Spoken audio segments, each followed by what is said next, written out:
Hello everyone, मैं ज्योति with Paramount E services से। आज आप सभी का बहुत बहुत स्वागत है मेरी इस वीडियो में। और ये वीडियो भी स्पेशली आप लोगों के लिए जिनके साथ हो रहे हैं धोखे, जिनके साथ हो रही हैं चीटिंग्स, जिनके साथ लोग लाखों रुपए लेके भी उनको ओरिजिनल वीज़ा प्रोवाइड नहीं करवा के दे रहे हैं। तो आप लोगों के लिए, क्योंकि मेरे इस चैनल का मेरा मेन मोटिव ये है कि आप लोगों को एजुकेट करना about the immigration services, about your visas, about your like study to abroad और गोइंग टू अब्रॉड, एवरीथिंग।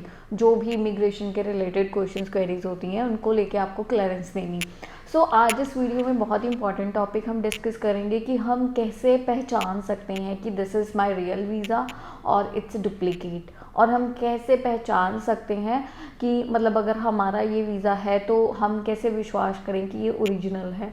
तो उसके लिए आप लोगों के सामने कुछ क्लूज़ मैं रखूँगी जिनको आपने प्रॉपर अपने वीज़ाज़ में चेक करना है। तो आज जैसे कि आप देख सकते हैं मेरे पास है पासपोर्ट। पर्सन का वीज़ा 2031 तक का लग गया है और ये विज़िटर वीज़ा ही होता है। जो लोग कहते हैं टूरिस्ट वीज़ा या लिखा विज़िटर वीज़ा ही आएगा, ठीक है। जिन्होंने अपने बेसिस पे अप्लाई किया उनका भी, जिनका स्पॉन्सर पे है उनका भी।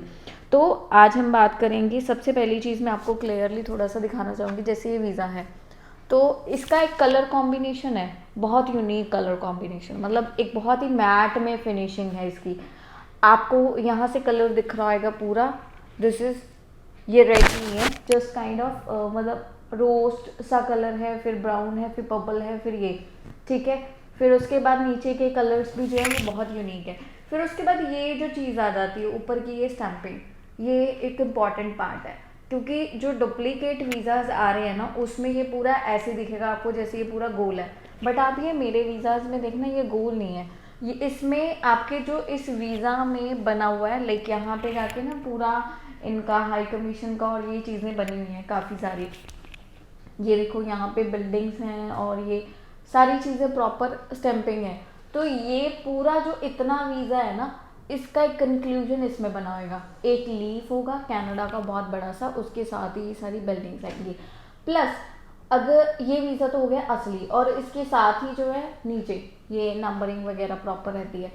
और अगर ये नकली हुआ तो फिर वो कैसे पहचानोगे। अब जैसे मैंने कलर कॉम्बिनेशन आपको दिखाया, नकली में ये कलर कॉम्बिनेशन बहुत ब्राइट होके आता है, बहुत ही ज़्यादा ब्राइट होके आएगा, ठीक है।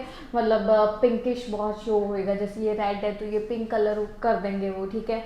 फिर यहाँ पे पिंक शो होने लग जाएगा 3 लीव्स में। फिर यहाँ की मतलब एक एक चीज़ जो ये यूनिक है ना बिल्कुल, वो ऐसी नहीं शो होगी। जो कट्स एंड जो कर्व्स बने हुए हैं ये चीज़ ऐसी नहीं शो होगी। फिर वो पूरा चौरस ही आपको दिखेगा।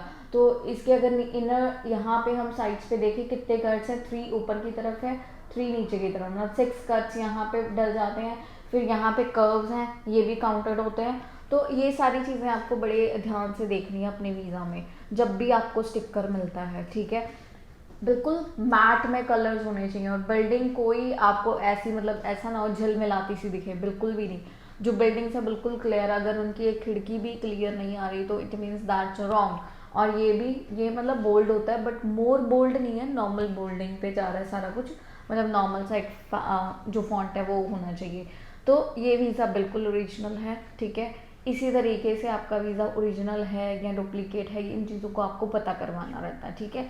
अब यहाँ पे भी हम देख सकते हैं कि जब वीज़ा लग के आता है तो ये स्टिकर लग के आएगा आपके पासपोर्ट पे। जिनका नहीं लगा होगा उन पे नहीं लग के आएगा, बट जिनका वीज़ा लगा होगा उन पे ये स्टिकर मास्ट है वो लग के आएगा। तो इस तरीके से आपको एक जेन्युइन एक फेक वीज़ा में जो है आपको पूरे आंसर मतलब प्रॉपर एक डिफरेंस करना पता होना चाहिए। वैसे तो देखो आज की दुनिया में सब डिजिटल है, सब कुछ डिजिटल है, ठीक है। बट क्या है कि लोग, जो कई लोग बहुत स्मार्ट होते हैं, कई ओवर स्मार्ट भी होते हैं, कई लोग मतलब नॉर्मल से होते हैं, सीधे साधे होते हैं, मतलब उनको जो जस्ट ने बोल दिया दैट्स ट्रू, मतलब वो बंदे होते हैं कि नहीं हम भगवान को मानते हैं, the people are also follow the rules. But ऐसा नहीं होता है, ठीक है। हमारे साथ भी ऐसा नहीं होता। कई बार हम क्लाइंट के साथ बहुत ज़्यादा ट्रांसपेरेंट होते हैं बट स्टिल क्लाइंट इतना ओवर स्मार्ट आगे से निकल जाता ना। और देखो मेरा काम है सिर्फ और सिर्फ आपको एप्लीकेशन की सर्विसेज प्रोवाइड करनी, मतलब आपके डॉक्यूमेंट्स कलेक्ट करने, उन्हें पूरी तरीके से प्रेजेंट करके आपको एम्बेसी से अप्रूवल, ठीक है, जो भी डिसीज़न है वो लेके देना। उसके बाद ये आपके लॉजिक्स हैं, ठीक है। आप लोग टिकट्स कहाँ से करवा रहे हो, फिर आपने रेदर ऑन बुकिंग्स कहाँ से करवाई, कैसे प्लान कर रहे हो। वो मोर ओवर पता क्या चीज़ होती है, जब हम सजेस्ट करते हैं उनको लगता है कि नहीं कहीं ये लोग और ज़्यादा पैसे लेंगे या कुछ भी, वट एवर दे थिंक, हमें नहीं पता, राइट। तो कई बार लोग कहते हैं कि नहीं मुझे तो इतने सस्ते में मिल रही है, उनको ये नहीं पता होता कि अगला बंदा क्या झोल रख के जा रहा है, फिर वो जाके एयरपोर्ट पे सामने आते हैं। तो इन चीज़ों का ध्यान आपको खुद रखना है जब भी जाते हो। रिटर्न टिकट्स, ठीक है, हम लोग 10 से 12 दिन से मोर ओवर नहीं शो करते पर्सनस का, क्योंकि देखो सिंपल सी बात है, अगर मैं उन्हें दिखा रही हूँ कि आपका reason to come back strong है, मतलब you have to be come back, तो उसके लिए अगर मैं बोल दूँगी नहीं बंदा वो 2 महीने के लिए वहाँ पे ट्रैवल करेगा तो वो भी वर्थ ही नहीं लगेगा। फिर उसमें कहीं ना कहीं आ जाता है ये तो बंदा इस चीज़ों को नेग्लेक्ट कर रहा है, तभी तो 2 महीने रहेगा, जॉब को नेग्लेक्ट कर रहा है, बिजनेस को नेग्लेक्ट कर रहा है, फैमिली को नेग्लेक्ट कर रहा है, पेशेंट्स को नेग्लेक्ट कर रहा है। तो इस वजह से हम लोग 10 to 12 डेज़ ही डालते हैं। तो जिनके वीज़ा मेरे से आए, किसी से भी आए, सो सबसे पहले वो अपना लेंथ एक जो है वो क्राइटेरिया प्रॉपरली करके चलें, प्रॉपर तरीके से डॉक्यूमेंट्स मैनेज करें, रिटर्न टिकट नॉन रिफंडेबल लें, ठीक है, रिफंडेबल मत लें, क्योंकि आपको प्रॉब्लम आएगा। यहाँ से निकल गए तो वहाँ से वापस करेंगे, वहाँ से निकल गए तो यहाँ से, चाहे वो मेरे से वीज़ा लगवा के जाए चाहे किसी और से, अगर आप चीज़ें नहीं फॉलो करते हैं। जो आपकी स्टेज है वो फुली पेड होनी चाहिए, मतलब कुछ मतलब आपका आप वीज़ा आने के बाद ये चीज़ें नहीं होनी चाहिए, कन्फर्मेशन या कुछ वट एवर, वो चीज़ें आपको नहीं लेनी है। कुछ सस्ता सा ले लो बट फुली पेड लो, ताकि उनको बोलने का मौका ना मिले। तो इमिग्रेशन क्लियरेंस अच्छे से करो, ठीक है। वीज़ा का मैंने आपको बताया कि कैसे आप लोग पहचान सकते हो कि कौन सा ओरिजिनल है कौन सा फेक है, तो आपको इन चीज़ों का बहुत ध्यान देना अपनी एप्लीकेशंस में। जब भी रिजल्ट आता है ना तो बंदे के पास जाके अपना पोर्टल ज़रूर चेक करो। अब तो ऑनलाइन है, अब तो बहुत ईजी है, मतलब आप देखा जाए तो 90% जो चीज़ें हैं फ्रॉड होने से बच रही हैं, बट वो आप पे हैं। आप आंखें खोते हुए भी अंधों जैसा प्रिटेंड करोगे तो वो भी सही नहीं है ना।